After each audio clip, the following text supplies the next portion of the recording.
வணக்கம் ஃப்ரெண்ட்ஸ், இன்றைக்கி நம்ம பார்க்க போகிற வீடியோ என்னென்னு பார்த்தீங்கன்னா, இங்கே பாருங்கள், உள்ளே போய் பள்ளி போய் ஃபுல்லாக ஷார்ட் ஆகிடுச்சு போர்டு. இந்த போர்டை எப்படி கம்ப்ளீட்டாக ரெடி பண்ணோம் அப்படிங்கிறத பற்றின வீடியோ தான். வாங்க வீடியோக்குள்ளே போகலாம்.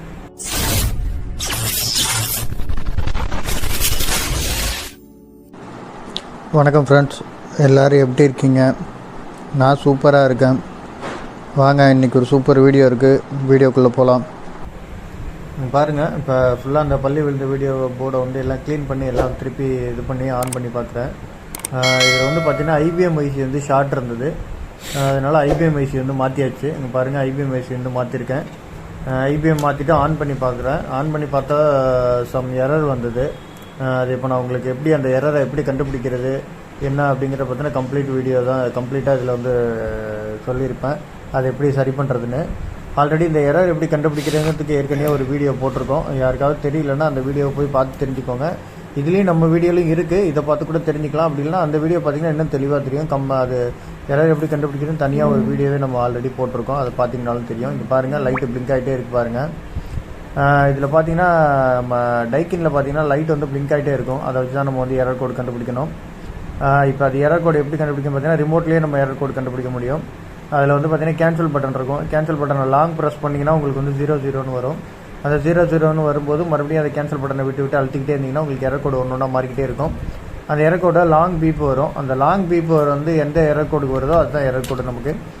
அதை வந்து நம்ம இது பண்ணிக்கலாம். இதில் வந்து இந்த ஸ்பீக்கர் வந்து கரெக்டாக பஸ்ஸர் வந்து ஒழுங்காக வேலை செய்யலை. அதனால் லைட்டாக தட்டி விட்டால் அது சில டைம் வேலை செய்யும். பாருங்கள், தட்டி விட்டதுக்கப்புறம் நல்லா சவுண்டு வருது. நான் கொஞ்சம் மியூட் பண்ணுவேன். இப்போ ஒரு எரராக மாற்றி பார்க்கும்போது ஒரு எரருக்கு வந்து பார்த்திங்கன்னா லாங் பீப் வரும். அதுதான் நம்ம எரரு. அது என்ன எரர்னு பார்க்கலாம் நம்ம.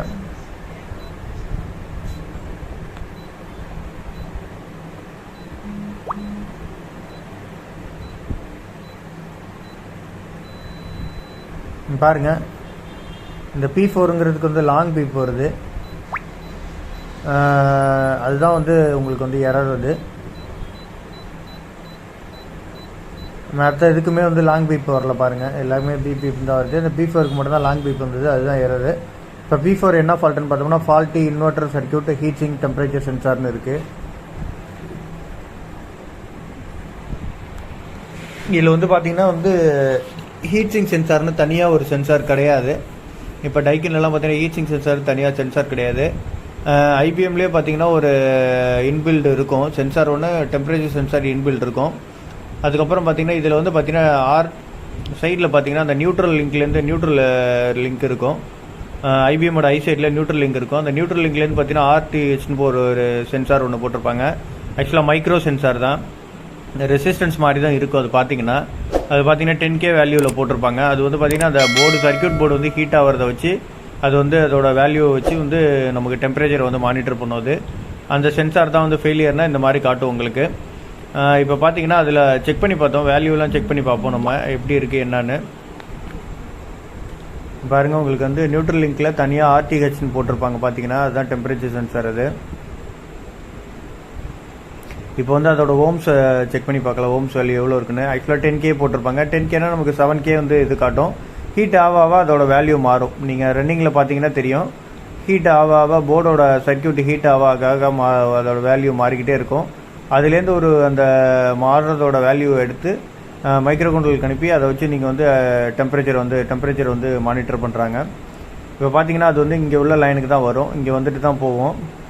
ஆக்சுவலாக அந்த இடத்துல வந்து ஒரு ரெசிஸ்டன்ஸ் இருக்கும். அந்த ரெசிஸ்டன்ஸ் வந்து ஓப்பன் ஆகிடுச்சு. அதனால் வந்து உங்களுக்கு சுத்தமாக அதில் வேல்யூ வந்து மைக்ரோ கண்ட்ரோலுக்கு போகவே இல்லை. அதனால நமக்கு எரர் காட்டிக்கிட்டே இருக்குது. இப்போ வோல்டேஜில் வச்சு செக் பண்ணுற பாருங்கள். வோல்டேஜ் பார்த்தீங்கன்னா அதுக்கு 5 வோல்ட் இன்புட் ஆகணும். ஆக்சுவலாக நார்மலாக செக் பண்ணிங்கன்னா அந்த நியூட்ரலுக்கும் அந்த லைனுக்கும் பார்த்தீங்கன்னா வந்து 5 volt.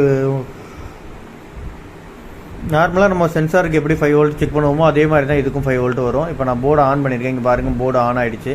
Light blink LED blink ஆகுது பாருங்கள். இப்போ நான் அதை வோல்டேஜ் செக் பண்ணி பார்க்குறேன். பாருங்கள், வோல்டேஜே வரல பாருங்கள், 5 வோல்ட்டு. ஆக்சுவலாக அந்த ரெசிஸ்டன்ஸ் ஓப்பன் ஆன இடத்துல வந்து செக் பண்ணி பார்க்குறேன். பாருங்கள், இங்கே பாருங்கள் 4.7 வோல்ட் வருது. இந்த இடத்துல வோல்டேஜ் வருது, அங்கே வரவே இல்லை. ஆக்சுவலாக அந்த ரெசிஸ்டன்ஸ் ஓப்பன் ஆனதுனால அந்த வோல்டேஜ் வந்து அங்கேருந்து அங்கே ட்ரான்ஸ்ஃபர் ஆகவே இல்லை. அதனால் நமக்கு எரர் வந்துக்கிட்டே இருக்குது. இப்போ அந்த ரெசிஸ்டன்ஸுக்கு பதிலாக நம்ம வேறு ஒரு ரெசிஸ்டன்ஸை போட்டுக்கலாம். இங்கே பாருங்கள், என்கிட்ட அந்த SMD ரெசிஸ்டன்ஸ் இல்லை. அதுக்கு பதிலாக வந்து பார்த்திங்கன்னா நம்ம டிப்பு நார்மல் ரெசிஸ்டன்ஸே நம்ம போடுவோம்ல, அதுவே போட்டிருக்கேன். கலர் கோட் இருக்கும், அந்த ரெசிஸ்டன்ஸ் கேட்டிருக்கேன். ஆக்சுவலாக நீங்கள் எந்த ரெசிஸ்டன்ஸ் வேணாலும் போடலாம், ஆனால் வேல்யூ வந்து சேமாக இருக்கணும். அதில் என்ன வேல்யூ இருக்கோ அதே வேல்யூ தான் போடணும். இப்போ நான் அது ஓப்பன் ஆனதுனால நம்மளால் வேல்யூ கண்டுபிடிக்க முடியல. அப்போ நான் என்ன பண்ணேன்னா, என்கிட்ட ஒரு பழைய போர்டு இருந்தது. அதில் பார்த்தீங்கன்னா அந்த சென்சாரோட வேல்யூ இருந்தது. அதே சென்சார் வேல்யூ அதே ரெசிஸ்டன்ஸ் வேல்யூ தான் இதுலேயும் போட்டிருக்கேன். இப்போ அந்த ரெசிஸ்டன்ஸ் போட்ட பிறகு ஆன் பண்ணி பார்க்குறேன். இப்போ எரர் வருதா என்னன்னு பார்ப்போம். பாருங்கள், அவுட்டோர் போர்டு ஆன் ஆகிடுச்சு, லைட் பிளிங்க் ஆகுது. இண்டோரில் இது வரைக்கும் எந்த ஒரு எரரும் வரல. இண்டோர் ஃபேன் மோட்டர் ஓட ஆரம்பிச்சிருச்சு அப்படின்னா எரர் இல்லைன்னு தான் அர்த்தம். நீங்கள் பாருங்கள், இது வரைக்கும் எந்த லைட்டுமே பிளிங்க் ஆகலை. இண்டோர் ஃபேன் மோட்டர் வந்து டைக்கினில் எப்போவுமே கொஞ்சம் லேட்டாக தான் ஆன் ஆகும், உடனே ஆன் ஆகுது. கொஞ்சம் வெயிட் பண்ணி பாருங்கள். நீங்கள் பாருங்கள், ஃபேன் மோட்டர் ஆன் ஆகிடுச்சு. அப்போ எரர் இல்லைன்னு தான் அர்த்தம். அவுட்டோர்லேயும் செகண்ட் ஸ்டேஜ் ரிலே ஆக்டிவேட் ஆகிடுச்சு. டைக்கினில் பார்த்தீங்கன்னா ஃபஸ்ட்டு ஒரு ரிலே ஆக்டிவேட் ஆகும், பவர் ரிலே. அதுக்கப்புறம் பார்த்தீங்கன்னா வந்து second stage main relay activate ஆகும். அதுக்கப்புறம் லாஸ்ட்டாக பார்த்தீங்கன்னா கம்ப்ரஸர் ஆன் ஆகிறதுக்கு முன்னாடி ஃபேன் மோட்டரோட ரிலே ஆக்டிவேட் ஆகும். ஃபேன் மோட்டரோட ரிலே ஆக்டிவேட் ஆகி ஒரு 2 செகண்ட் கழிச்சு தான் வந்து நமக்கு அவுட்டோர் கம்ப்ரஸர் ஸ்டார்ட் ஆகும். நீங்கள் பாருங்கள், இது டைக்கின் கம்ப்ரஸர் சேம் கம்ப்ரஸர் போட்டிங்கன்னா உங்களுக்கு வந்து உடனே நல்லா ரிசல்ட் தெரியும். வேறு அதர் கம்ப்ரஸர் போட்டிங்கன்னா சம்டைம்ஸ் வந்து ஆன் ஆகாது டைக்கின் போர்டு பார்த்தீங்கன்னா. ஆனால் வந்து UVW டெஸ்டர் போட்டு பார்த்தீங்கன்னா, அனலைசர் போட்டு பார்த்தீங்கன்னா உங்களுக்கு வோல்டேஜஸ்லாம் கரெக்டாக இருக்கும். ஆனால் வந்து உங்களுக்கு கம்ப்ரஸர் ஆன் ஆகாது. இப்போ நான் உங்களுக்கு போட்டு காட்டுறேன் பாருங்கள். நான் வந்து சாம்சங் கம்ப்ரஸர் தான் போட்டு செக் பண்ணுறேன். ஏன்னா என்கிட்ட டைக்கின் கம்ப்ரஸர் இல்லை, அதனால சாம்சங் கம்ப்ரஸர்லேயே செக் பண்ணுறேன். அதனால் சம்டைம்ஸ் எனக்கு ஆகாது. அதனால பார்த்தீங்கன்னா நான் அனலைசர் எப்போவுமே போட்டே வச்சுருப்பேன். அதை வச்சு வந்து 6 அவுட்புட்டும் வருதா என்னென்னு செக் பண்ணிப்பேன், IGBT அவுட்புட்ஸு.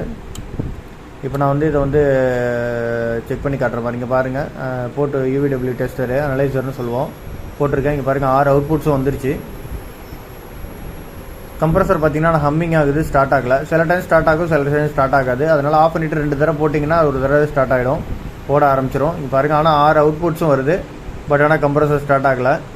ஏன்னா அந்த ஸ்டார்டிங் ட்ரபிள் இருக்கும். சேம் ஆனால் டைக்கின் கம்ப்ரஸர் போட்டிங்கன்னா ஓடும். சம்டைம்ஸ் அதர் கம்ப்ரஸர் போட்டிங்கன்னா இந்த மாதிரி தான் பண்ணும். இது டைக்கின் போர்டு மட்டும். சில போர்டு நல்லாவே ரன் ஆகும், சில போர்டில் ப்ராப்ளம் இருந்ததுன்னா இந்த மாதிரி ஓடும். சில போர்டில் அந்த கெப்பாசிட்டர் DC கெப்பாசிட்டரில் எது எரர் இருந்தாலும் உங்களுக்கு இந்த மாதிரி ஹம்மிங் ஆகும், ஆன் ஆகாது. அது மாற்றி பார்த்தீங்கனாலும் உங்களுக்கு தெரிஞ்சிடும். அந்த வேல்யூ செக் பண்ணிங்கன்னு தெரிஞ்சிடும். இங்கே பாருங்கள், இப்போ நான் மறுபடியும் அதை ஆஃப் பண்ணிவிட்டு ஆன் பண்ணி உங்களுக்கு ஓட்டி காட்டுறேன். இங்கே பாருங்கள், இண்டோர் ஃபேன் மோட்டர் ஓடிக்கிட்டு இருக்கு, எல்லாத்தையும் அசம்பிள் பண்ணியாச்சு. பாருங்கள், அவுட்டோர் ஃபேன் மோட்டர் கனெக்ட் பண்ணியிருக்கேன். அவுட்டோர் ஃபேன் மோட்டர் ஓடுது. கம்ப்ரஸர் ஸ்டார்ட் ஆகிடுச்சு. இங்கே பாருங்கள், 6 அவுட்புட்ஸும் வருது.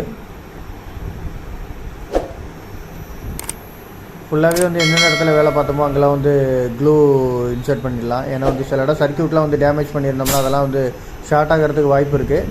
ஏன்னா அவுட்டோரில் வந்து தண்ணி படுறதுக்கும் வாய்ப்பு இருக்குது. மாய்ச்சர் ஆகி தண்ணி படலாம், இல்லை வேறு ஏதாவது கூட தண்ணி படலாம். அந்த மாதிரி தண்ணி படாமல் வாட்டர் வாஷ் பண்ணுவாங்க, அந்த மாதிரி தண்ணி பட்டுரும். அந்த படாமல் இருக்கிறதுக்காக நீங்கள் எங்கெங்கெல்லாம் சர்க்யூட்ஸை இது பண்ணி க்ளீன் பண்ணிங்களோ அங்கெல்லாம் வந்து க்ளூ போட்டிங்கன்னா உங்களுக்கு சேஃப்டியாக இருக்கும். அது ஷார்ட் ஆகிறதுக்கு வாய்ப்புகள் இருக்காது. ஓகே ஃப்ரெண்ட்ஸ், இந்த வீடியோ நிறைய பேருக்கு யூஸ்ஃபுல்லாக இருக்கும்னு நினைக்கிறேன். யூஸ்ஃபுல்லாக இருந்தால் லைக் பண்ணுங்கள், ஷேர் பண்ணுங்கள், கமெண்ட் பண்ணுங்கள். மறக்காமல் சேனலை சப்ஸ்கிரைப் பண்ணுங்கள். மறக்காமல் சர்ப்ரைஸ் பண்ணுங்கள். தேங்க்யூ.